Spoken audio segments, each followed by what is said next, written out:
All right. I think we are now live. Let's see. I want to welcome everybody. It is Tuesday, believe it or not, after the holiday weekend. Hope everybody had a nice Labor Day weekend. And as we do every Tuesday at 10 o'clock Central, 8 a.m. Pacific, NOMBERG Law Live. And we have interesting conversations with people in their areas of expertise. And I'm so pleased to have Jordan Davis with us this afternoon, or this morning. Good morning, Jordan. Good to see you, bud. Good morning. Good morning. Thank you for having me. Absolutely. How was your holiday weekend? Did you do anything fun or just I kind of hang by the relaxed. I house? took the time to relax. Classes start today, and so this is my little ounce of freedom that I had left before the semester started. So I definitely relaxed. So are we catching you on the first day of class? Is that what you said? Yes. Happy Oh, first wow. day of class. Well, I appreciate you making some time for us today. And before we tell folks, what are you doing in school? What you're at Columbia, but you're online. What type of program are you in? Absolutely. So I'm a first year grad student in the nonprofit management program and public organization management program. It's through the School of Professional Studies. It is a 1 year program, and I hope to attend law school after the program. So that's kind of where I am right now. Looking forward to the semester though. Oh, that's fantastic. Well, I've known you for several years. You were in school, I think, in between Sydney and Emily's ages, Yes. and obviously, I know your father real well. And I've been following you from afar through social media the last couple of years, and proud of where you've been, and know where you're going is going to be awesome as well. So I applaud what you've done up to this point. Thank you. Thank you so much. You're most welcome. And for those of you who don't know Jordan was at Altamont here in Birmingham, and then became a Morehouse man and graduated from Morehouse, and now is unfortunately for him and the world is doing online school. I know you'd much rather be up in the Big Apple at some point, hopefully soon, Hopefully but soon. hopefully soon. But Jordan has, in the past several months, created a podcast, and that's where I want to start. And I want you to tell us a little bit about the podcast, where the genesis of it. I've listened to several episodes. I know about the Situation Room, and I just think you've got a great concept going, Jordan. So tell us a little bit about that. Absolutely. So, Poppin Policies is the name of the podcast, and it was birthed when I saw, especially on my college campus, there was this disengagement with voting, and not a lot of people knew of voting practices, whether it be in their state, whether it was in their local cities where they resided. And so, I kind of wanted to shed light on things in political culture, but make it palatable to my generation. So, Generation Zers and millennials alike.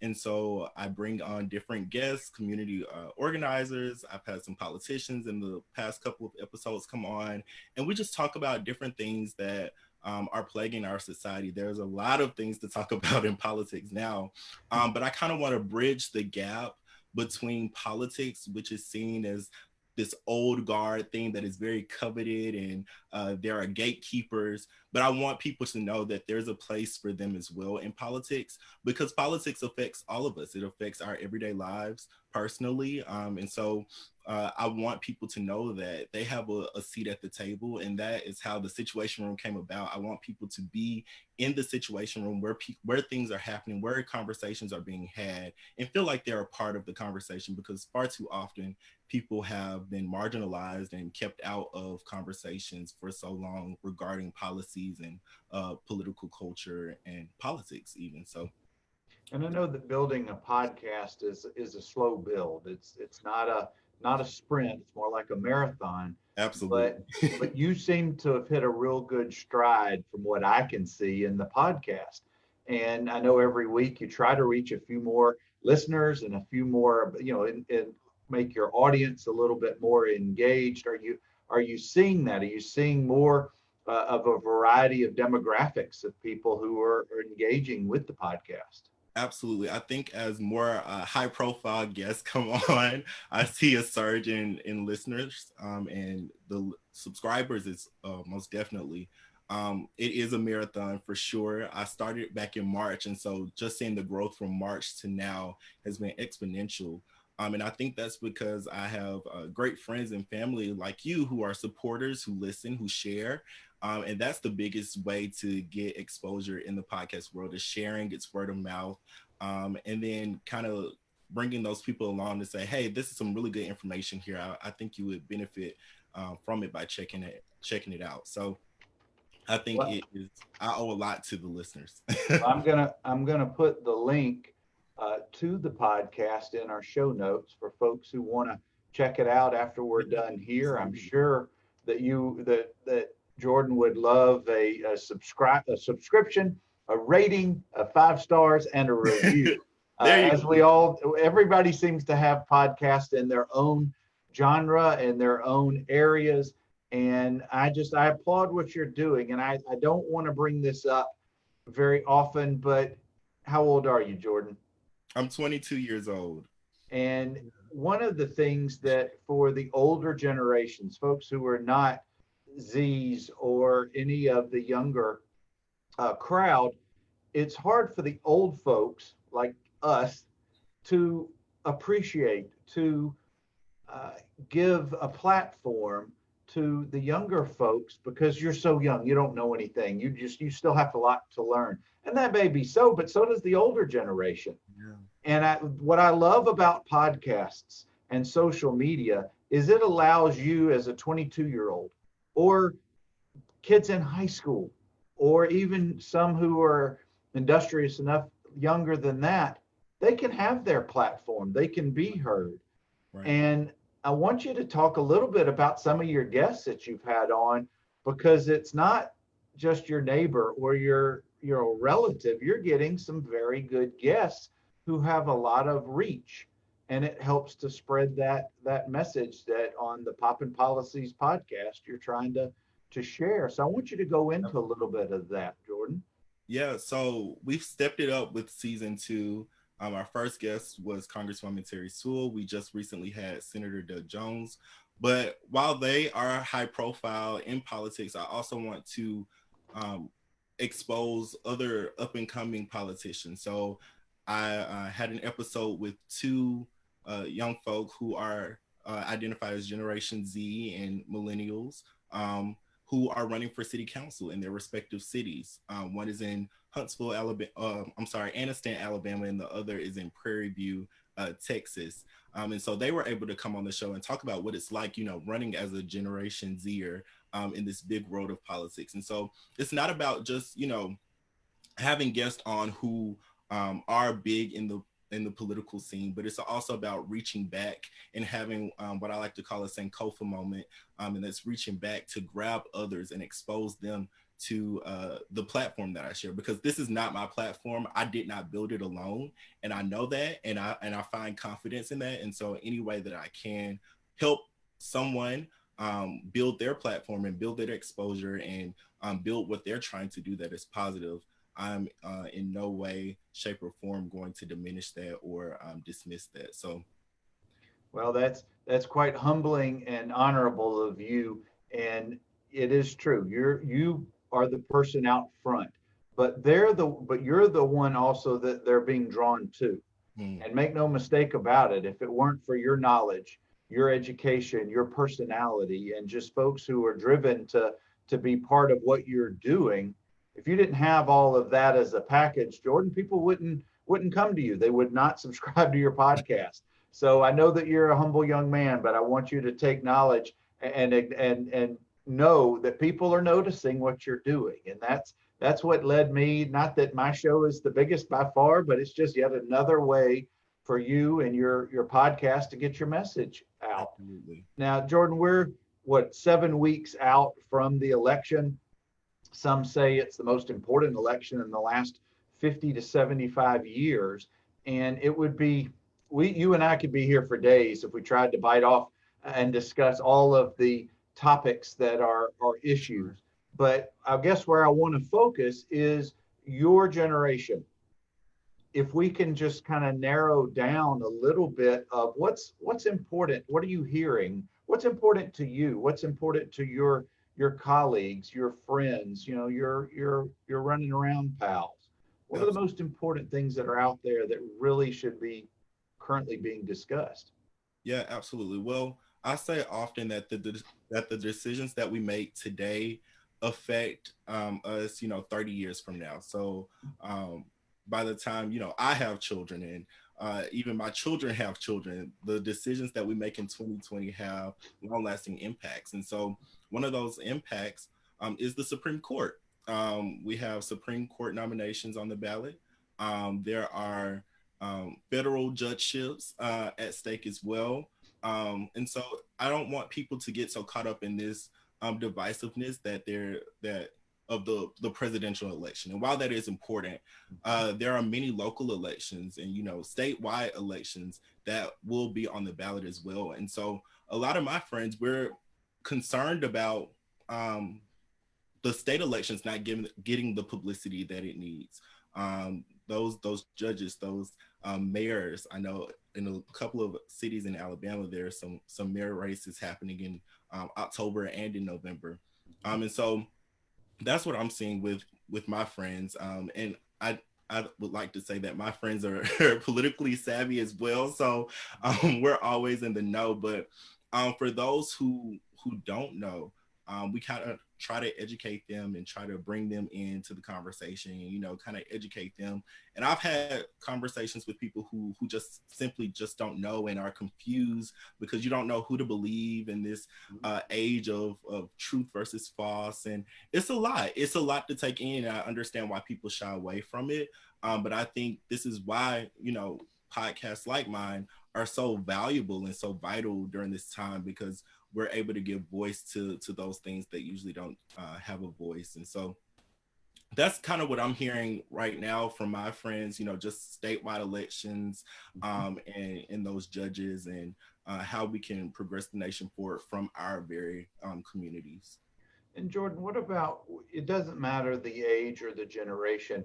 We all have those friends and those family members who just don't care about politics. It upsets them too much. It doesn't interest them. It stresses them out. But they just tune it all out.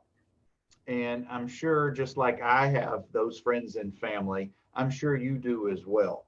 And people just either want to put their head in the sand, the proverbial ostrich, and just it'll go away, and it never does, of course. Or they take the opposite approach. They just, oh, things will just work themselves out and I'll be fine. Here's my question. How do you reach your colleagues, your family, your friends who may take that approach? How do you can only tell them so many times, hey, you need to pay attention a little bit. What are you finding is effective, if anything, to be able to say, look, you don't have to follow and believe everything I believe, but you need to engage in the conversation, or at least pay attention to make an informed decision. How do you reach those people? Right. So only your friends and family best, right? So you have to find something that they're interested in and kind of tie them in that way. So for instance, I have a friend who was talking about the speeding limit, right? And we were driving and he was like, oh man, why is the speed limit this low?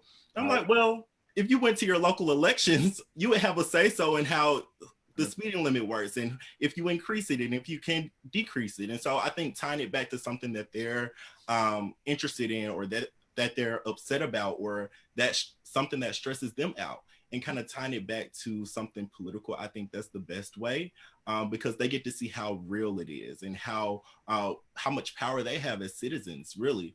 And so I think that's the best way, and I think that's been my most successful way of getting people to pay attention. Well, I think that's so smart. You bring in a commonality. Now, your friend could always move to West Texas or Montana, where the speed limits are much greater. Right. That's not very realistic, but you're right. Some type of commonality, some way to engage, maybe something that they enjoy or that means something to them, might help bring them into the fold a little bit about politics. Yeah, absolutely. But I know you still have you have people on the far left and the far right, and they're going to be whoever they're going to be. And I'm certainly no political scientist and barely know enough to be decent in a conversation, but it's that middle third is where the elections, typically in any election, are swayed. Yeah. Now I know we keep focusing on the podcast that you have, but you're involved in so much more. And what's important? What are you with your schooling or outside of schooling? What has your attention these days? Honestly, the podcast.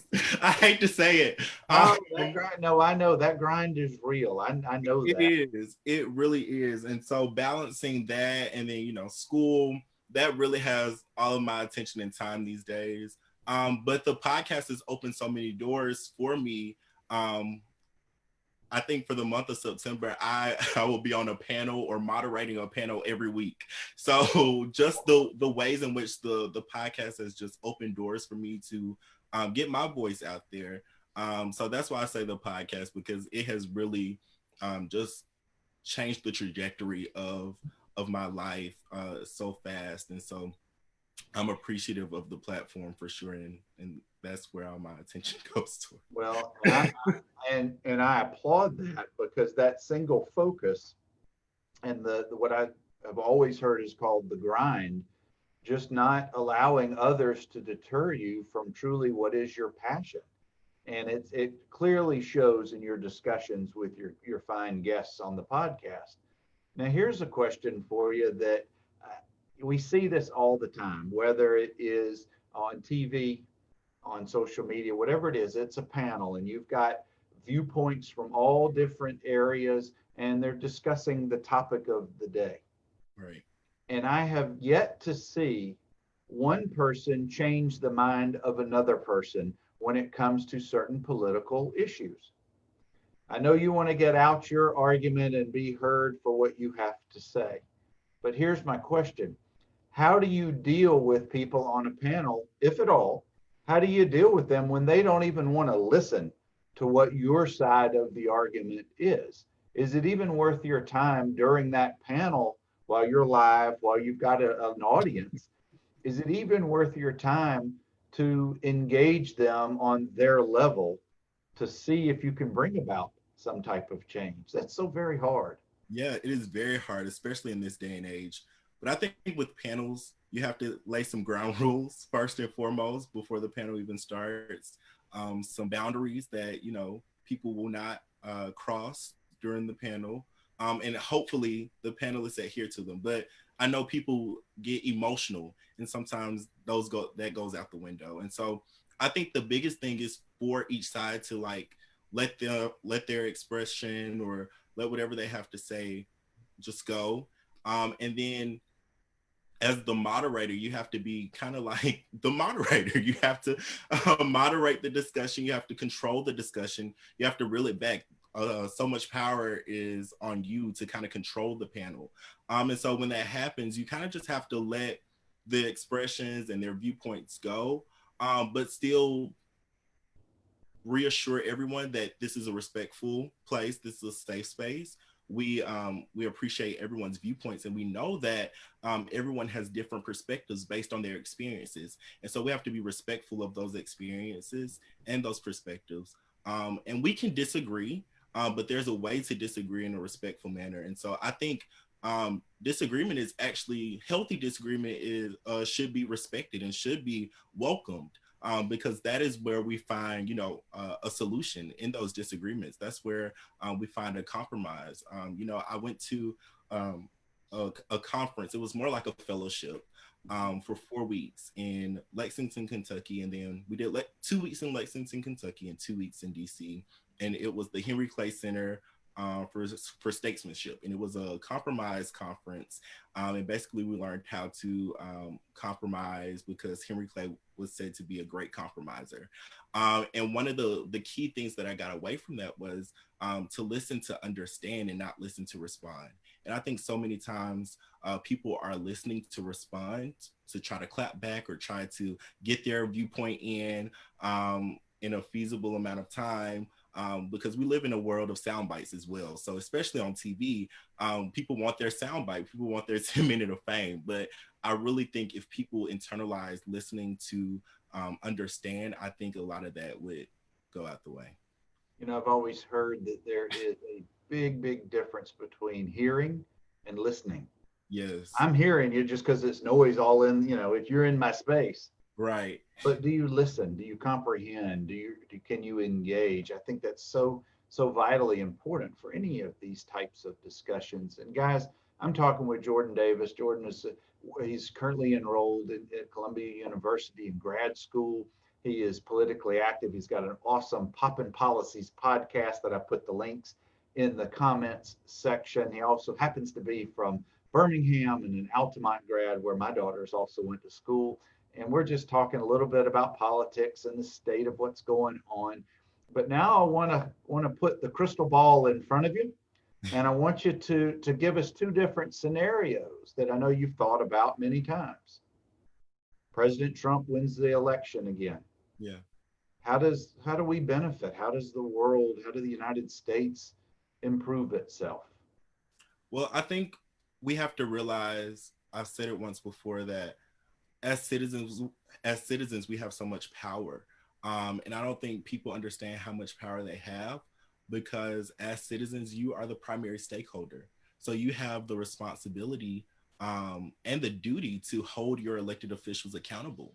Now a lot of people have problems with how others go about holding elected officials accountable, and everyone is entitled to their First Amendment rights.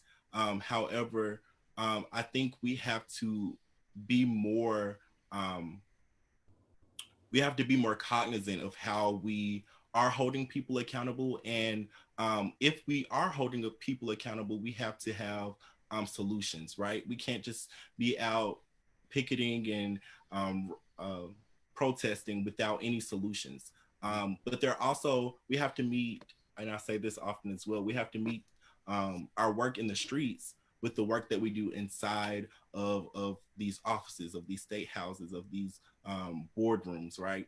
And that's another thing why called it the situation room, because a lot of people will put focus and emphasis on street activism, but will not take the time to talk about the activism that goes on in these various offices. You know, in the 50s and 60s, during the civil rights movement, yes, there were protests on the streets, but they were also key leaders in the president's office, in governor's offices, having these closed meetings so that change in legislation could be brought forward.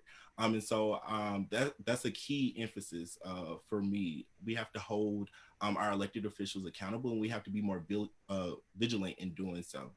That's what I was getting ready to ask you in a minute, the origin of the name, the Situation Room. So thank you for explaining that.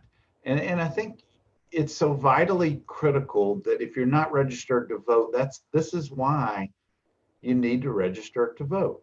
And people sometimes are just a little overwhelmed with that. I don't know how to do it. It's too difficult. It's actually extremely easy to register to vote. It takes about 2 minutes online, or you can go to your registration locations in your community. Now let's stay with the crystal ball situation. And Biden Harris is now in the White House.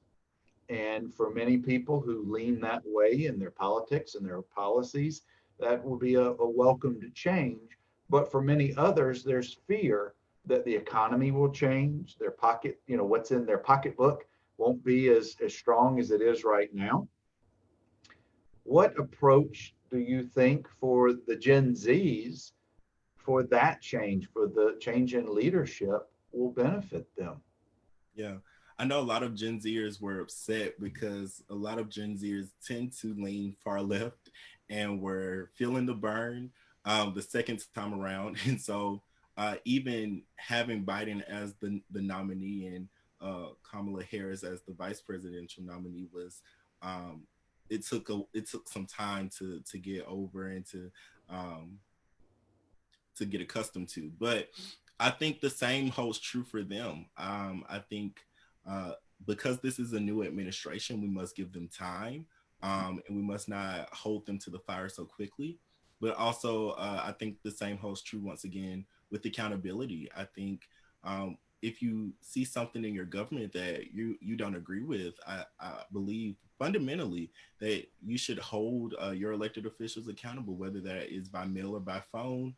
or by peaceful protest or by meeting, because most of these elected officials will meet with you. Most of these elected officials will schedule a meeting with you. And so I think most of the times people have this fear or this um, I don't know what it is, or disdain with politics and politicians, and don't even bother to even offer up their time to meet, to schedule a meeting with them, because they already have these preconceived notions. And so I think the same holds true. Accountability, for sure. Whomever wins, accountability is going to be the key issue to building a democracy that works for everyone.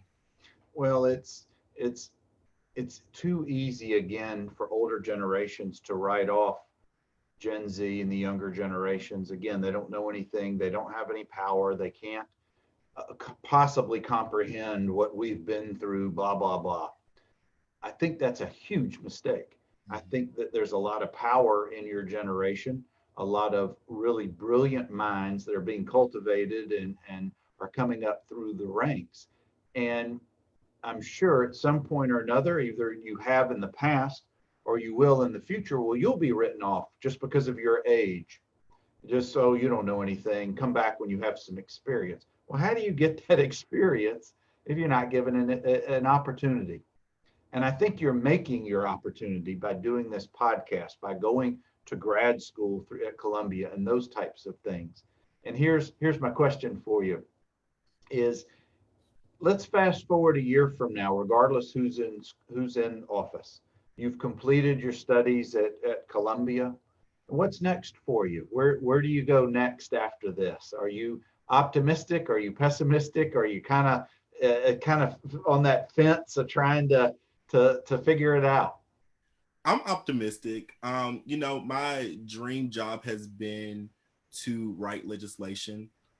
So law school is definitely on the horizon for me, because I just think there's so much power in being an author of legislation and working with elected officials to write sensible legislation that hold true and hold up the ideals of our democracy. And so I'm very passionate about that. And so whomever is in office, I think my path will still be forged and lived out. And I think that if we all take our own responsibilities, personal responsibility, for the future of this nation, I think we'll be in a better position. And so I think if everyone runs their race and has holds their own weight, and pulls their own weight, I think we have no other option but to thrive as a nation. And so I'm looking forward to the day when everyone pulls their weight and we can actually see the ideals of this democracy be realized. Well, Jordan, you're certainly pulling your weight, my friend, and I appreciate you spending some time with me today on NOMBERG Law Live. It's been a real pleasure catching back up with you, and you're a refreshing change, your refreshing voice, and I hope that you continue on your ways. Thank you so much for the opportunity and everything that you're doing with NOMBERG Live. Well, it's been my pleasure. And guys, as we do each week, interesting conversations with people in their areas of expertise. And trust me, if you hadn't caught Jordan's podcast yet, you need to. And it's in the comments section, and you'll enjoy what you're hearing from this very bright young man. And guys, as I say every week, we're going to get through the pandemic. We're slogging through it. We're getting through it. But common sense, and even if you don't like wearing a mask for yourself, please wear it for your fellow mankind. Hopefully, we'll get through this all safely, and we'll catch you again, NOMBERG Law Live, next Tuesday. Also, fill out the census. Yes, please do. Thank you. Deadline is September 30th, so please fill out your census if you haven't already done so. We must be counted, especially in Alabama. That's exactly right. You guys be well. Take care. Take care.